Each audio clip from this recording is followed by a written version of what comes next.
are back. Whiskey and Wisdom Podcast. This is episode 2 of season 3, new season, new us, man. We back again, man. As always, it's brought to you by the good brothers. Tyrone, what it do? What up, what up? Big Mike in the house. Amen. Taking it one day at a time, baby. One day at a time, indeed. And this is your boy Bruce on the mic talking to you now. We back episode 2, season 3. And how you brothers doing, man? How we doing? How we feeling? We put the new pod out last week. They had the YouTubes. They they're checking out the YouTube videos. How y'all feel, man? How about feeling on that debut on the YouTube live in person? Man, it's a beautiful day in the Whiskey Wisdom Podcast history, bruh. Like, I know a lot of people been wanting that video, man. We finally was able to put that together, so that was historic for us. For me, no, we was excited for that one. For sure, and it's only gonna get better from here too. And I think that's the exciting thing that I'm really looking forward to. And for all the people that wanted a video, ain't no excuses now. Stream it, run them numbers up, share it with your friends, like, comment, get engaged, because we got a whole lot more things in store. So just appreciate y'all listening. And the video is out, man. Y'all can see what we look like now, nigga. Hey, that's a you had to give him the my bad, drop my like bad. that. My bad. I felt like Jay-Z for a minute. My bad. Hey, man, but look, I'm excited, man. I'm excited. We're doing big things. A couple people hit me up trying to figure out what we doing with how we did the video and everything, man. It ain't Zoom and it ain't no meetup stuff. So, you know what I mean? This stuff costs money, and I ain't just gonna give it away for free. So if you want to get that sponsorship, this is the perfect place to have your sponsor go in right there. But this Insert week, man, there. exactly, like just like that. Facts. So this week, man, Valentine's Day weekend, man. Y'all had Valentine's Day weekend. How did y'all do that? How y'all enjoy yourselves? I guess I'll go ahead and get my stuff out of the way because Something slight, something light. Nah, not even, man. We took a completely different approach this year. We both said no to gift giving, and the flowers and candy and all that stuff. So I mean, we were just kicked back to the crib, man. Just enjoyed somewhat of a dinner. I wouldn't say special dinner because it's for us, man. We done had so many Valentine's days come and go, and we couldn't really go anywhere, which is, I think, will be the next height of a Valentine's Day for us, just a new experience outside of the house. So since we couldn't do that, we just kind of just chilled back, man, and just enjoyed each other for the evening. That was kind of it, man. I'll tell you this much: I ain't do nothing. My lady gone. I was at the crib by myself, so I ain't do nothing. Silence. It was just chilling over here at the crib, so I ain't really got much to contribute to it. Mike? Hey, listen, man. I like how y'all set that up too. Like I like how y'all set that up too. I had to get in there. That was a you got fast no look, bro. Yep.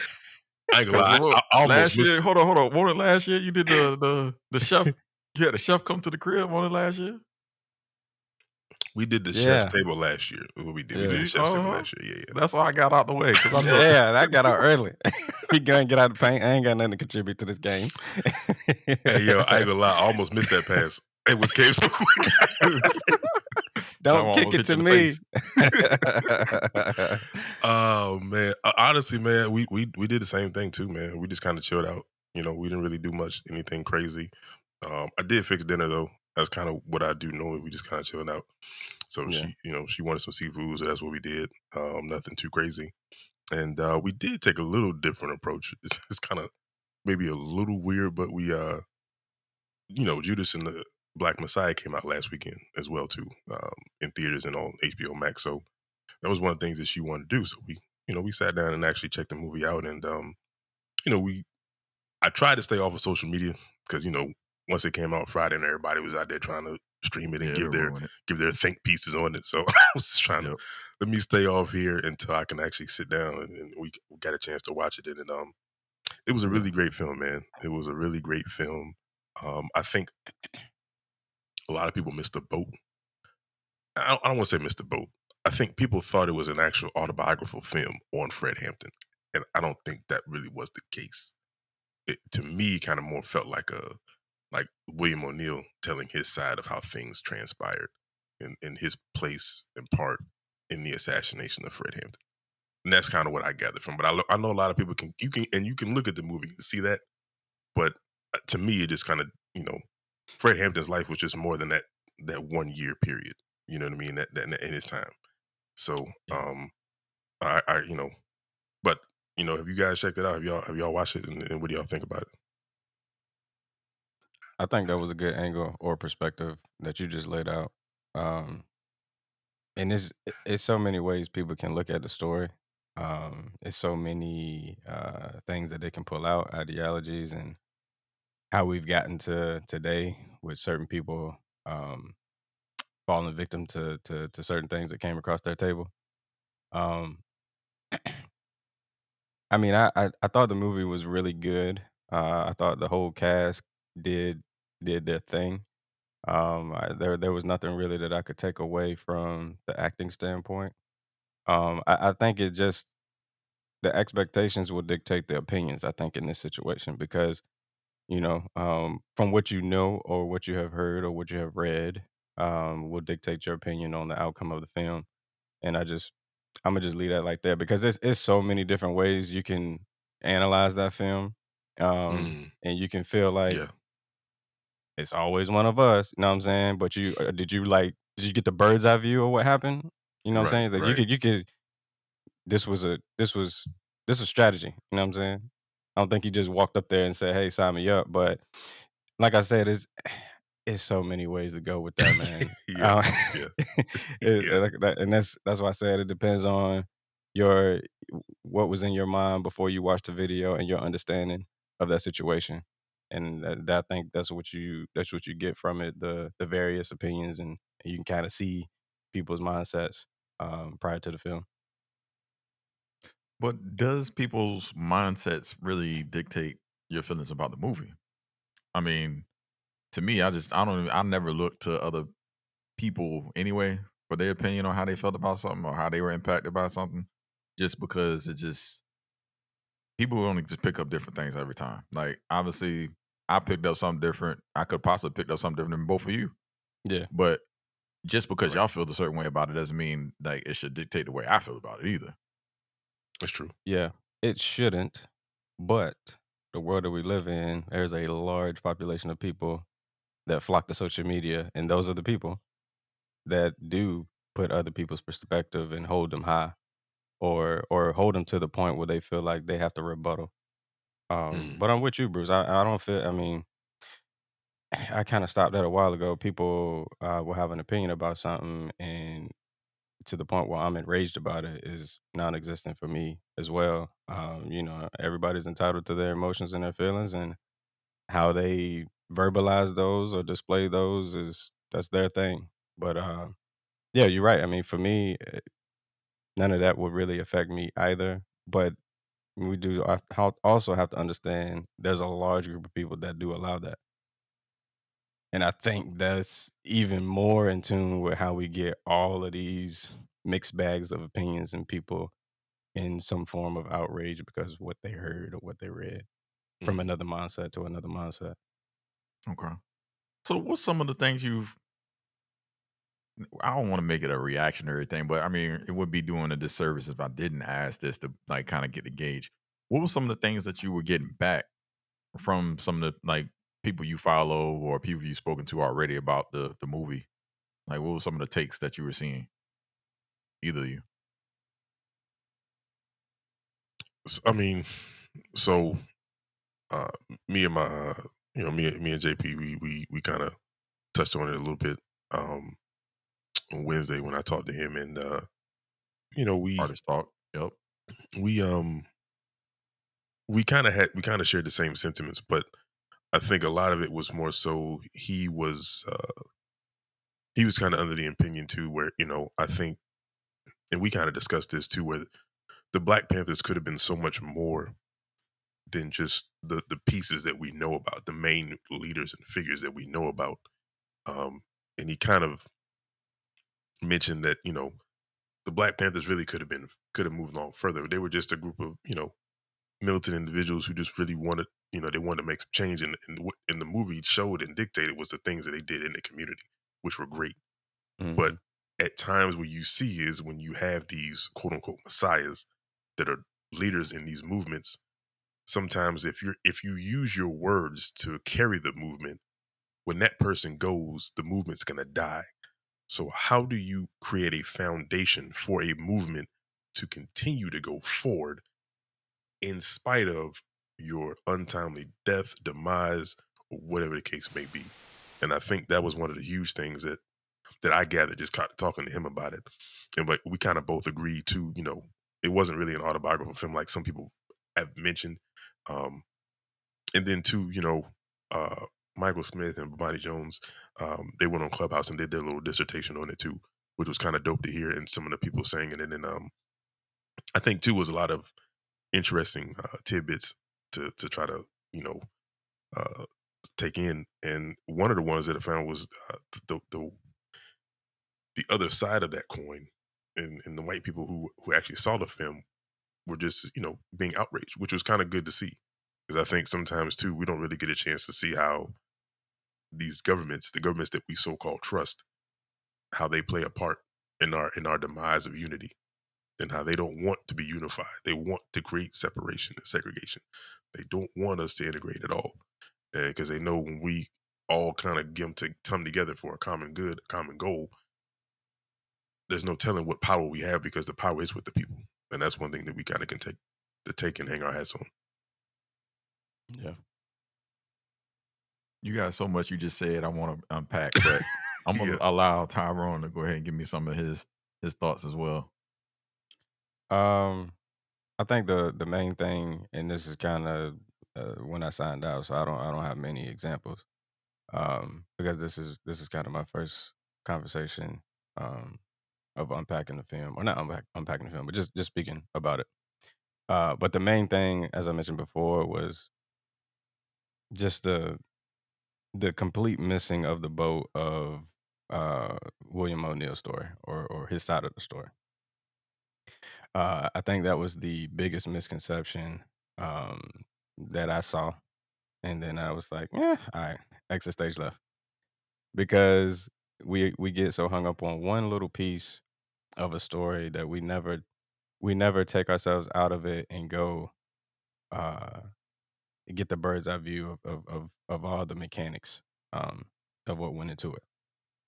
And I was kind of like, man, like I'm thinking of like his role in it, and kind of to his, I understood, what was happening and why, but at the same time, I don't think a lot of others did, and it's unfortunate because they never get to the side of, hmm, like this was a dismantlement of a community, or this was a dismantlement of a union, or someone, or a group of people I'm gonna say that, this. yeah. I'll ask this. Do you feel sympathetic towards him? Is that what something that you're I don't want you to like I don't want to dance around it. I want to go straight to it. Like, did you pull from this movie? It's not an autobiography on anybody's standpoint. It's a perspective, but it's not.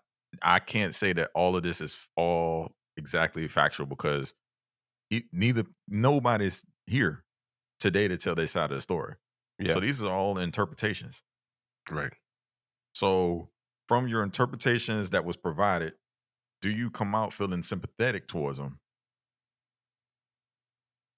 Towards the group of people that No, that's towards O'Neal. oh, I mean, me personally, I'm sympathetic for all parties involved. Okay. Um, because someone's telling the other person what to do, right? Someone at the top of each side of the story is saying, "Hey, you need to go out and do this." Right. And that's what starts the fire.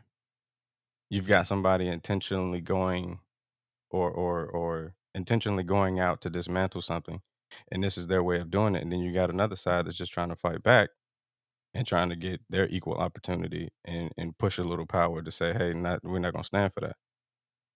So I'm sympathetic for a lot of angles of the story. I don't know if we got time for me to tell you each side of that, but I'm sympathetic for No, all I just parties. wanted to, yeah, I just wanted to get that part because it felt like you was getting to that, and I wanted to just have you give us your thought or feeling on that. Um, y'all have said a lot. Y'all said a lot. We should unpack some of it. Just because we don't want to just give out our opinions. Let's talk about what we've seen, and some of the thoughts that people can grab from it and have a perspective that they like. Oh, I didn't even think of that. Yeah. Um, because yes, it's every movie, every type of versus is always going to show as is us versus them. But in right. this movie, what they did greatly is they showed you that it's always more angles to the us versus them. You had the standbyers who don't involve at all. You have those who take advantage of the verses to help themselves out, Hmm. which is what this whole movie was about. It wasn't necessarily about him feeling like, oh, well, I don't really F with the Black Panthers. I don't care. Or it wasn't really about him like, I'm with the FBI. I'm trying to work this out. Like that was what he was telling his own head, like, oh, I'm a member of the FBI. But what he realized is that no, I benefited off of taking advantage of both sides. Hmm. He was a loner. Yep. Now I got a family feeling because I'm with the Panthers and I'm learning these ideologies that I'm actually kind of agreeing with. But at the end of the day, it's all like my head over yours. You know what I mean? So to me, I think that's what some of the people lose is they don't when you don't feel sympathetic towards people or like trying to get a grasp of people's understandings and thoughts is you don't learn the lessons that's being given. Yeah. You know what I mean? Because there's a clear lesson being given that you can be on one side or the other, you can be in the middle, and then you can just be taking advantage of it all, which what we saw. You know what I mean? He was getting paid, he was getting his freedom, and when you a stand up person, what does it take? You know what I mean? Yeah. Because you start to see him throughout the movie going through that I can't believe I'm doing this. Right. You know what I Right. mean? Yeah. But it didn't stop him. He still did it, Exactly. Exactly. Yeah. Yeah. praising that old Mighty Dollar. Yeah. And it's wild because one thing you do realize too, and he realized it sort of later on, is that yeah, I'm just a pawn. I'm just a pawn in this game, and quite frankly, there's a Judas at every corner. You know what I mean? There's and and I'll be honest with you, the writers did a really good job of um they did a really good job of writing that script the way they did to make him kind of seem like the sympathetic figure. I got to give them, and I got to give Lakeith. I mean, golly, he did the best job acting in that whole film. I know people want to kind of give it to Daniel, but I think Lakeith really shined in that film. Yeah, man. If y'all can catch it, man, we just took a break real quick, man. But yeah, I will say this, man. Everybody in the movie did a great job. Everybody, like, there was no person that I can just was like, oh man, they let us down. Like everybody in this movie did a great job. Even the racists, like because I definitely had some feelings, boy. I mean, but if you be doing that in a movie, like that means you took your job real serious, or you really got that kind of hate in your heart. But I mean, I'm not even gonna go there. But Yeah, reason why I bring up sympathy is that to be able to gain some kind of knowledge or understanding, you have to come into something with a sympathetic, like being empathy, like having empathy for something. Because things happen, which the movie did a great thing of portraying. Things happen to make that man make that decision. And yes, he was one of those people who was that I mentioned, like the third, who was just kind of like standoffish, ain't really got no horse in this race, even though he thought he didn't have a horse in this race. And I mean, we will talk about this going forward, but like some things happened in his life that he thought he was escaping prison, which he ended up being in prison in his own like freedom. So, but not to go past where I was at. The sympathetic thing, like you can feel sympathy or empathy for someone and still feel that they were in the wrong. Like, and I Mhm. think that's what people get construed or mixed up with. Because I had some conversations with people, and I'm like, man, I feel empathetic for him, but you know what I mean? That's clearly, you know what I mean? I can't believe that he did that. But I also understand why he did that because he was in his own mind telling himself, like, oh man, I had to do this to get out of jail. Not understanding what he was actually doing. I don't think it really clicked to him until the end with the cocktail. Yeah. Yep. I mean, I don't want to go and ramble. I mean, but I can. Nah, he. I mean, you can see it in his eyes. Man, listen, Lakeith did a great job, man, because he sold the hell out of that. And at that point, like you said, he knew he committed to it, so he had to go through with it. And it was either going to be him or it's going to be me. And I'm gonna. And some people they're going to choose them. They're going to choose themselves. That's just, you know what I mean. It's just kind Can of we say how this that goes. now? You're gonna find more people who are gonna choose themselves than not Absolutely. in this society. The people who right now telling you how you should think about this movie, which the movie is again, the movie is about. This is the O'Neill story. People didn't realize it going in. They thought this was the Fred Hampton story. But this is indeed the William O'Neill story. Hmm. So when you Yep. find that out, these people saying, man, oh man, I hate him, man, I can't believe this. And I would never.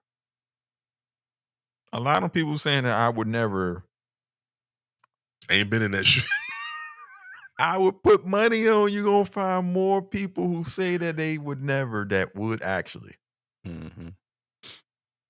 Because if it was more people that would never, the world would not look the way it looks today. Absolute fact. Yeah. 'Cause Absolute fact. Come on, talk. This is a podcast. Talk. Cause I mean, I'm gonna ramble. And you know I'm not gonna do that this week. So I need something else. Nah, man. I mean, I'm in agreement with your thoughts. Is like I said before. I just think it's unfortunate that people don't get to that piece of the equation. You know, a lot of people stop when they first see, the actions of William O'Neill. Um, and like you said, without having the empathy or even patience, to if you were in the room or had an opportunity to speak with William O'Neill, I don't even think you would give him 2 words, 1 word. Hell, you probably wouldn't sit down with him because you think you shouldn't associate yourself with people of his character. Is the mindset of those. Which is just to take it a step further, I think is also the same mindset that creates continuous setbacks. If you have a person that's unwilling to go to the table and have a seat and listen, like we say, listening is learning. You obviously don't know the situation, so you would need to open up your ears to figure out your decision making. For Right. anybody that's just making a decision prior to learning any story. Like you could take this back to grade school. Your teacher or the principal or whomever is overseeing the altercation or the incident is going to always listen to both sides of the story. They don't go in and say, Bruce, I know you hit Mike. Mike, I'm sorry, you're gonna get in school suspension, whatever the case may be. Y'all get what I'm saying. You have to, and it's uncomfortable. It's a territory where you're like, man, like I can't believe I'm doing this, but at the same time, it's growth. uncomfortability equals growth. You have to be uncomfortable in these situations to get to the other side of it, and that's just is what it is. I don't care what the situation is. Obviously, we're gonna fall on one side of it prior to getting into this room, or prior to getting on this phone call, or however we are, getting to the understanding of it. But before you get in there, before you pick up the phone, you gotta put yourself in a mindset of like, am I gonna give this the right uh opportunity? Am I gonna give it the right amount of time? Am I really gonna give it my all to understand so that I can make a very informative decision, not based on my emotions of how I felt when I learned about the situation? But am I gonna go a step further to actually learn about it and to figure out how we cannot be in the situation again? And I don't think we do that enough, which is why we have several examples of inequality situations pop up on the daily. Probably the Mhm. second something just happened. Yeah. But Yeah. that's I think that's a very valid piece to the equation that we all should kind of look at. And we don't have to also make this. I know the topic right now is based on this movie, but this topic can be carried amongst several different other avenues, lanes, relationships, your work, what you do for work, how you engage with your coworkers. I mean, you could take this everywhere and still make to tomorrow a better place if you actually put the time into it. And that's a thing that I hope that the listeners that are listening to our voices right now take away from this. If you take away anything from this episode 2 of season 3, you know, before you go into the situation, ready to ramp and go off with your emotions, like take a few steps back, man, to kind of figure out something first for yourself. Because one thing that we can do is make an ass of ourselves by going in and assuming certain things did or certain things happen certain ways. And I have met a lot of a-holes because of this same situation, and it is it's sort of like a pet peeve for me, man. Because you know how like you're in a group of people, right? People know you or they align yourself with you only because of the color of your skin. And then it's a situation that occurs. And then there's like, man, can you believe this? They already just shooting for the solution, don't know anything about the details. But they Oh ride with man, me because they're just aligning with my skin. And I always boy, gotta I don't push like back, those man. people. I'm like, I bro, do not like those people. hold on. Like, They look at the cover of the book and they think they know the whole you don't know everything. what Oh happened. God. Yeah, you don't know nothing that happened in the situation. So save your judgments for somebody else. Know what I'm saying? And that's I feel like I'm rambling right now too. So y'all please jump in when y'all It's want, easy to man. do that with this. It's easy to do that with this stuff, man. Yeah. That's why I encourage y'all to cut me off, and y'all need to. Nah, I mean, we talk about a lot of things, and I think too another point is how these movements, any movement can be taken down from the inside. And sometimes, when you don't have a foundation, the basis off your movement, it's easy for anybody to infiltrate it. It's easy for somebody to come in and just walk the line. It's easy for somebody to come in and just kind of like fit in, and that's what that's what O'Neill did in this sense. And honestly, like Tyler said, it's really kind of everything. It's even with marriages.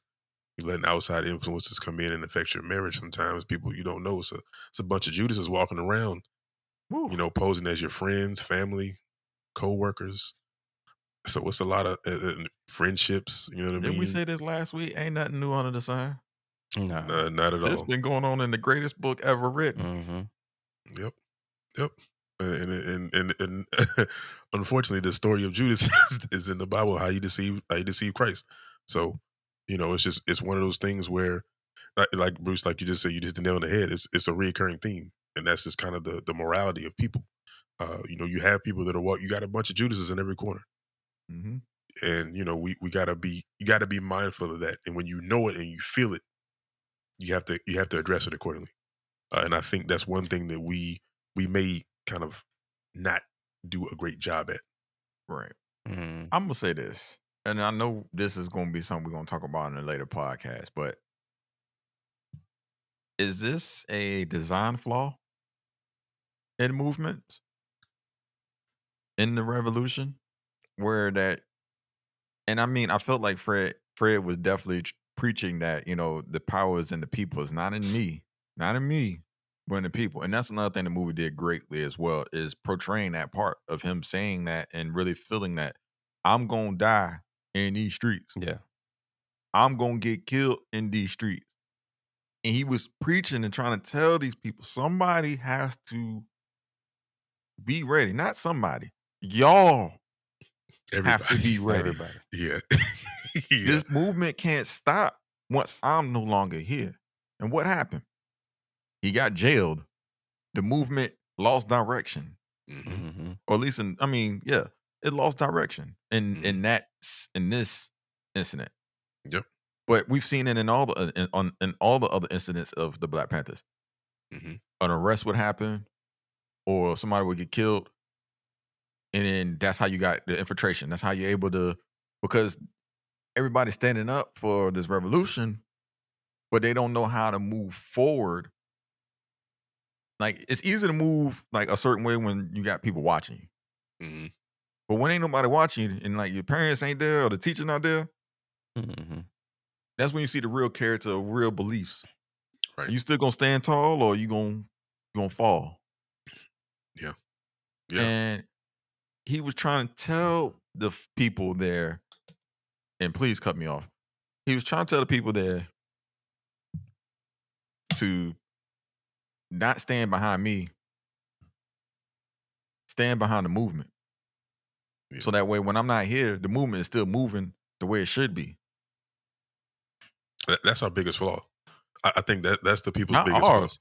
flaw. No. I'm saying, when I say ours, I mean people. I mean it's everybody. Okay. No. Yeah. Human That's, race. yeah, The human race. Yeah. Because you think about it, we as a society, it's etched in our minds that we have to follow and lead one particular person. That ideology is embedded in our brains every becking turn. When you go to corporate America, the president makes all the decisions. We have to follow the president's lead. Even when it comes to America, the government, we have to follow the president's lead. When it comes to churches, we got to follow the pastor's lead. It's always one person that's the front person, but people forget what got you to the pulpit, what got you to the corporate America, what got you to being in an office of political, what gets you up every day. Because you're not interacting with the president every day. You're interacting with your fellow citizens.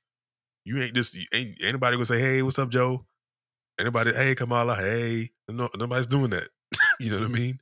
So we got to understand that a lot of this is, we have to understand the topic at hand, the movement that's at hand. We got to follow the movement and follow the laws that's created. We can't follow an individual person. And that's where we as a society fail a lot of times. Well, I thought we lived in democracy. That boy spitting now. I thought we lived in democracy. The thing is that, man, it comes down to a lot of stuff. Like, no, I'm not gonna go there. I'm gonna say that for the other pod. But man, let's stick where we're at, man. Okay. Let's stick where we're at, man. Ty, do you have anything you want to say before I go somewhere else? Nah, I'm following the lead of the people, man. All right,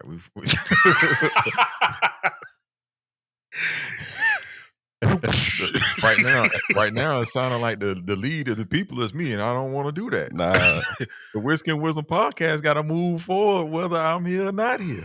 I mean, you seem like you had something coming up to the forefront, so I ain't gonna push nothing back. Nah, man. But what I was gonna say is that this is gonna continue to be the cycle. This is gonna continue to be the cycle. Unfortunately, because no one truly knows how to put everybody ahead of self. I don't think we've seen that person yet. And not to get religious on you, I feel like when you do see that person that infiltrates that mindset towards, like, into other people's thinking, that might be the end of the world. All right, I ain't really want to go there, but Look, I was trying not to, but y'all we open it up for we me. we kind of all we kind of already there because we got one guy walking around with orange hair. He got 70 million plus people out here believing everything that's coming out of his mouth, whether it's true or not, and that's a scary sight because that's not necessarily unity. It's not unification. Yeah, but that they almost at the end of they span. We What I'm think. saying, what you're saying is anarchy. What I'm Right. saying is completion. Com- Okay, so we might not be at completion yet. Yeah, We we might not not. be at Yeah, completion yet. yeah. Because right now you just got people just going off, and I mean the way we move right now, like everything sell out of the store. Like I Yeah. mean toilet paper was sold out. And you got people who got it in bulk and stock. You know Hmm. what I mean? They not passing it down. They just got it in bulk. But Hmm. that day where somebody comes along and they say, "I'm gonna buy all of this up, but I'm gonna hand deliver it to everyone. We all gonna eat. We all gonna be able to wipe our ass in peace."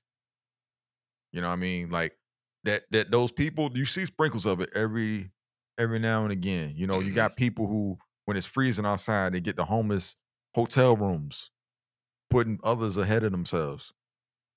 But you're gonna get a point where the group is gonna be tired of just following along with the status quo of, man, let's go get for self. When it's plenty enough, like we got it out here in abundance that we can get it to everybody. It's just that the people that's up at the that make those decisions, or that got it to be able to do it, they don't tend to do it. But Yeah. there will be a day. I'm probably not gonna be here when it Yeah. happens. We will not be here for that. But there will be a day Mm-mm. where somebody says, you know what, man? I read all the stories, I seen all the movies. This is how they keep separating us. Now I'm in a place where I can make this change because not only I have the money to do it, but I have the following to make it happen. Well, let me ask you guys this question: Do do you think the way some of the content that's coming out these days, the movies, the books, the think pieces, do you feel like it won't be our generation, but do you feel like maybe the later generations will be able to use this as a guide, as a blueprint, as an outline to how to make things right, to how to make this world better?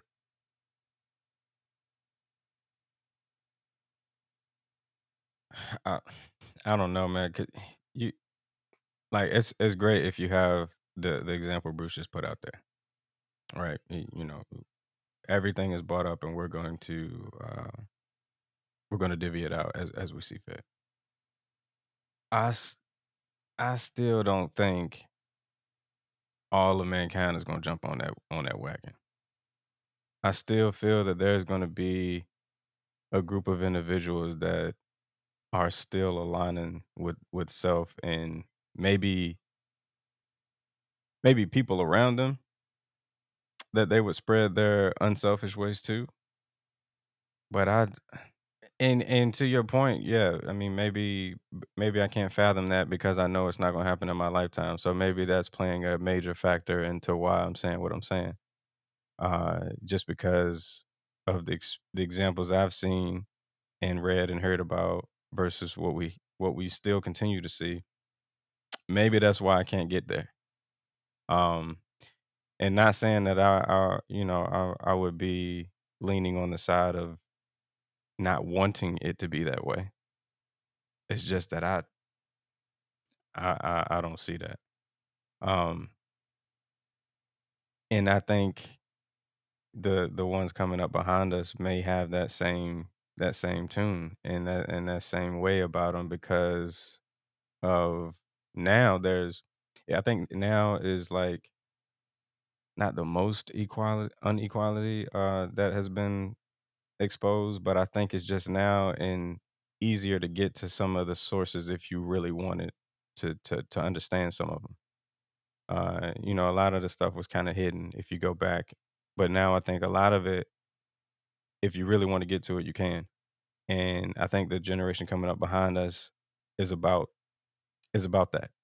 You know, they're aligning themselves with certain causes and they are like sticking to it. Like, you know, we see some people, they'll start with a wave and they'll fall off. I don't think the wave coming behind us will do that. So I think they're gonna stick to their guns on what they believe in. But it's hard if that's what they believe in to go to the side of like I'm gonna provide for all of you, even though I saw what you did in the past. If that makes any sense. It makes sense. I understand what you're saying. Um, it's a perspective for sure. Um, but there's gonna come a time where it's not gonna be causes anymore. In order to make real change, it has to come a time where you're not fighting for a cause, you're fighting for the cause, which is humanity. Yep. And there will become a day that is, and I mean, it was definitely being in this to bring this back full circle in a way. That was what Fred Hampton was working towards, trying to get people to work together for one common goal, Yep. like feed the kids. Treat us like we don't need police to oversee us. We can police ourselves. Yep. You know what I mean? Because we move as a human race, not as a black, Latino, white. Like we move as one because we all the same. We got different textures. Yeah. We've been to different, you know what I mean? We come from different places. Yep. Like Yeah. like it's like when people tell me, like, man, I ain't even American. Then what are you? You born here, right? Your ancestors was brought here, one of the greatest imports, no, the greatest import into America. Yep. Yeah.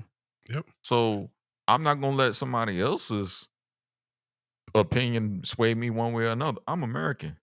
I would love to know what the full roots of how it worked out, but guess what? Life didn't crack that way for me.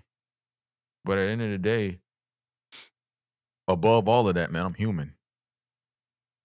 So I can listen to from all perspectives and have some empathy for them. I don't gotta agree 100%.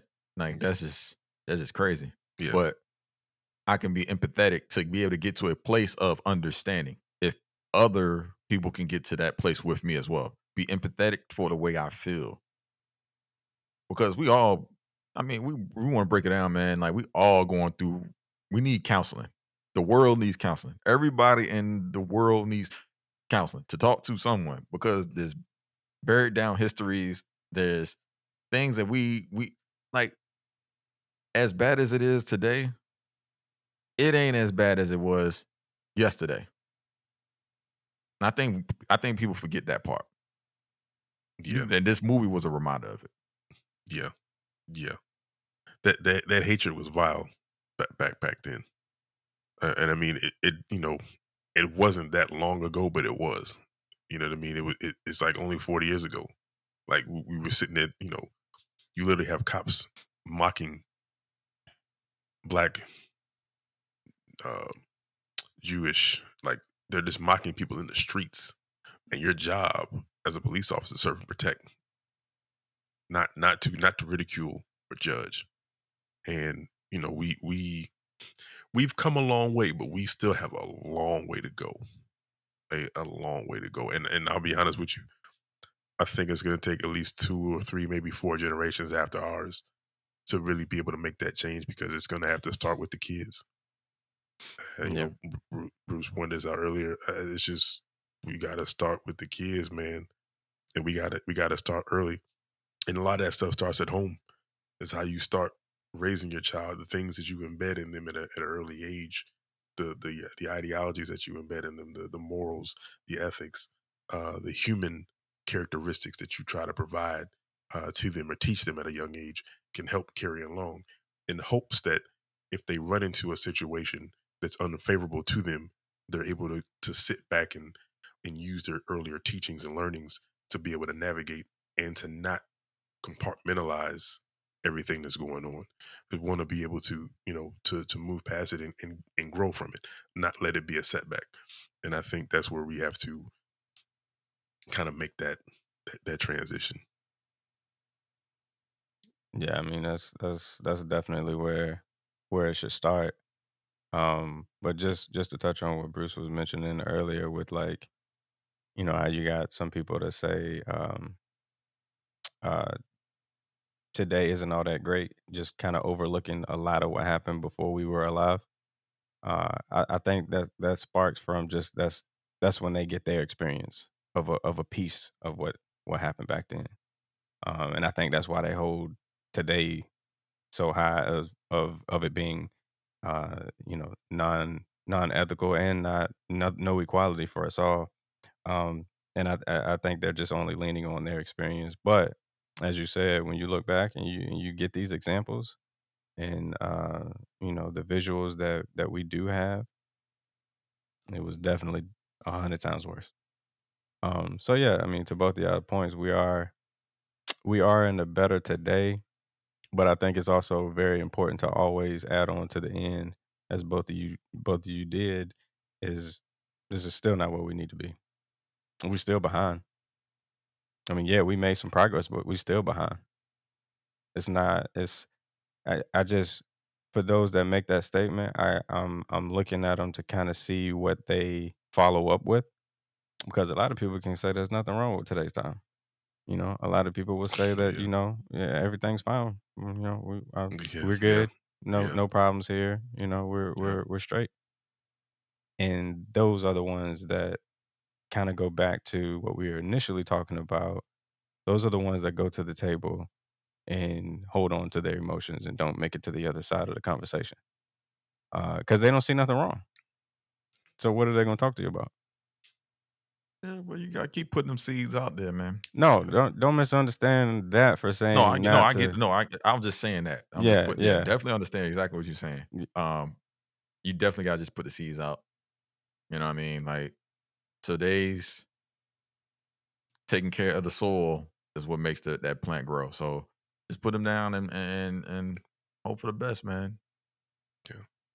Those people walking around like that today are the individuals that look and say, "Yeah, it's me over everything. As long as I'm good, everything is good." Yeah. They mhm. don't see any issues because their life doesn't have any issues, and that's kind of a, not to say it's right or wrong, but it is a flawed way of thinking because you're basically not caring about the world around you. Yeah. So that's more of a, like Bruce's point. It's more of a human issue than it is And anything else. and let's be clear, I used to think just like that. I used to have those thoughts like, man, they don't understand my plight. They don't understand my struggle. Just because what I realized is that that's something people been putting in my head. It wasn't taught in my family that way. But when you go out here in this wild, they make you feel like you oppressed.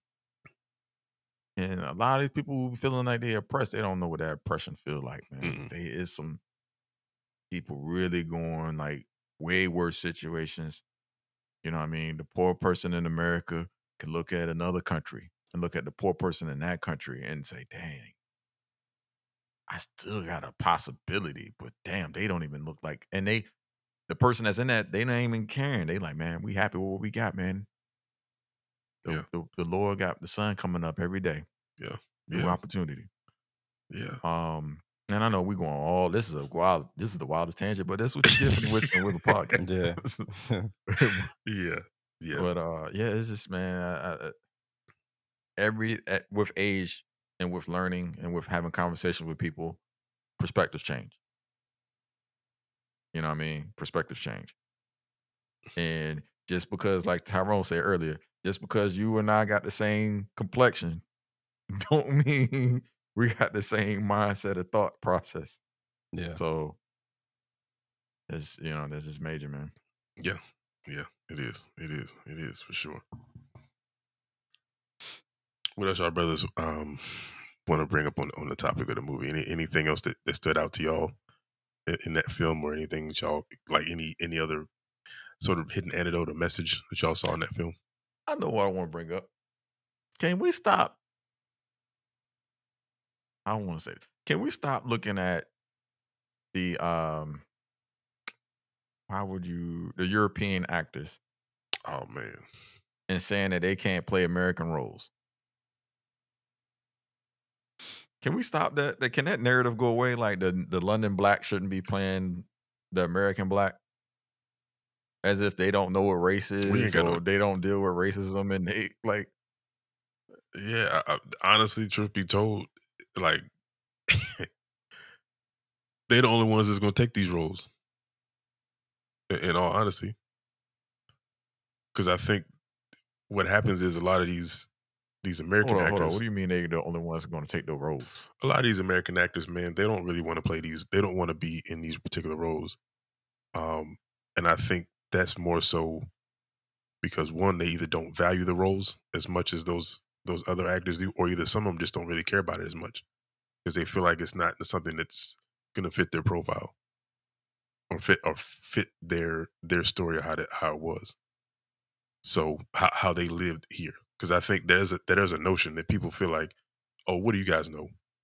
Y'all over there, y'all don't know what the Black American experience is like, and that may be flawed. But I think that's kind of just what I think. I think some people feel like that. Hence why Sam said what he said. Hold on, I missed something. What Sam say? Oh, it was some years ago. Sam Jackson made. I think matter of fact, it was right around the time where Selma came out, and David Oyelowo came out, and he was Martin Luther King, and Sam basically said, I'm I'm tired of these. He said he didn't say I'm tired. He said I don't like when these British black actors come over and take these roles, and I think he got met with a lot of backlash behind it. But Sam could have played that role. He could have got anybody could have played that role, but that's just how some of them feel. A lot of people feel like Sam felt because some people kind of echoed that. Man, I feel like I'm backtracking. Uh 'Cause I said we had all this poignant good material to be front end, man, but come on, fam. If the it's you do a good job or you not. You don't. Is that hard to say? Is that a difficult way of thinking? You either did a great job or you didn't. Did Daniel do a great job? As Fred Hampton. Yeah, he did an amazing job. Ty, did Daniel do a great job as Fred Hampton? I thought he did a phenomenal job. The man is black. Like, and, Yeah. and did his research, dedicated himself to the role to the point where I've been watching interviews from him. He did such a phenomenal job that he picked up smoking. He doesn't smoke. He picked up smoking and drinking coffee to place himself in that mind state of how Fred was living. Fred was 21. 21 years old. Yep. He put himself in a 20-year-old man, like man going through its daily thinking, daily moving, reading his material. Like Mhm. all great actors should do that. Period. Yeah. Do they do it? Not all the time. I mean, but whatever, man. Like just let's lay off the man back, man. Like lay off of him. Allow people to do what they do. Like if you feel better than attempt at getting the roles. You got people who ain't even actors being upset about British actors getting American roles. What kind of ignorant mess is that? Listen, I thought it was a. Do that? Is there no more auditions for roles? Am I missing the boat on something? I guess I'm missing it too because I didn't think it was like I thought there this was wasn't just an like opportunity for me. I thought this was just like any other opportunity. If you wanted to compete for it, you show up, you compete, and the best man wins. Woman, man, either one. Is that not how it? I, Let the internet tell you. Oh, see, that's yeah, probably why I don't haven't know. heard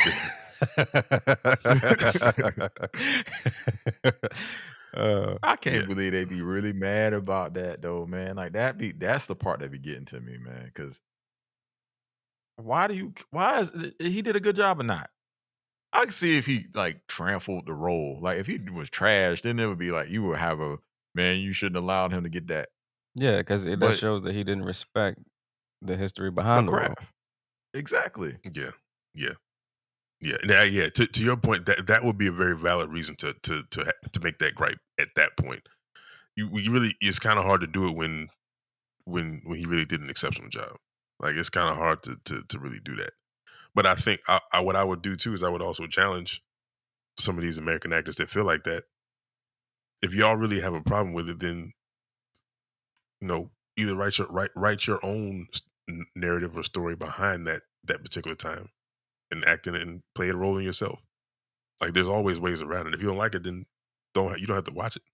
So what they It's kind wanted of simple as John? that. They wanted John David Washington to do it because I they don't were think mad at him too about his role in, in and, the other and, movie. and what the Black Klansman? Yeah, they. I mean, Yeah, people could. Yeah, I don't know, man. I don't know, man, man. look, man, people are phony, man. Y'all was mad at dang on R.I.P. Y'all was mad at Chadwick Boseman for doing all the movies. But then when he passed, they was like, "Oh man, he did such a great job. He played James Brown. But y'all was pissed that he played James Brown, Jackie Robinson, Yeah, Black Panther. right. Yeah. Y'all got upset about that. Yeah, No. They didn't get mad when he played Black Panther. They were championing that. It yeah, was But all them other ones. right. do the Africans do African people come out and say Chadwick Boseman shouldn't have been doing that? Should have gave that to a African? You know what? They I'll did, wait. but that'd have been funny if they did though. Because I would have loved to hear that. Like, Yeah. how y'all gonna combat that? Right. I'm That just ain't gonna no chill, fighting man. that I'm one. gonna chill, man. Ain't no I'm gonna fighting chill, that one. man. We talking about peace. We talking about unity. Like, I need to relax. That's what whiskey and wisdom was about, right? Absolutely, Yeah, man. absolutely. Hey man, y'all brothers got anything else y'all want to say before we close out? I'm gonna shut up. So yeah, Ty, did you have anything else on the movie? No, Because Ty ain't said nothing, man. We're gonna have to get Ty to come out that pocket one of these weeks. nah, man. I'm good on the movie. You know what, man? A lot of things just don't bother me no more, man. I mean, honestly, I just don't give energy to a lot of things that I now think about. I don't even think I ever did, like little petty stuff like that. Bruh, there's so many other things that I could be, when I do get that time to go on my phone and do whatever, watch TV. It's so many other things I'd rather spend my time on, and I sometimes I've feel like I'm out of sync. Like I don't even know about this.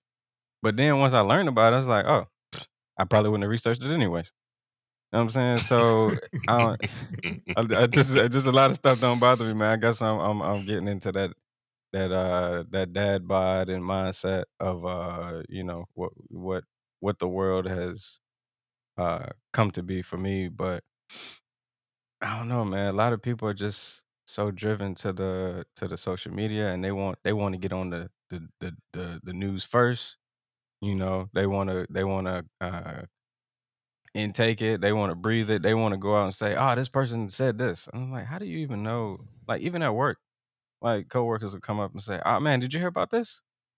Nah, I'm at work. No. Maybe I'll look at it when I get off, or maybe, that's a place for me to jump into that. But I don't know. I don't know if you call it boring. I don't know if you call it being a dad mindset, because I'm not a dad.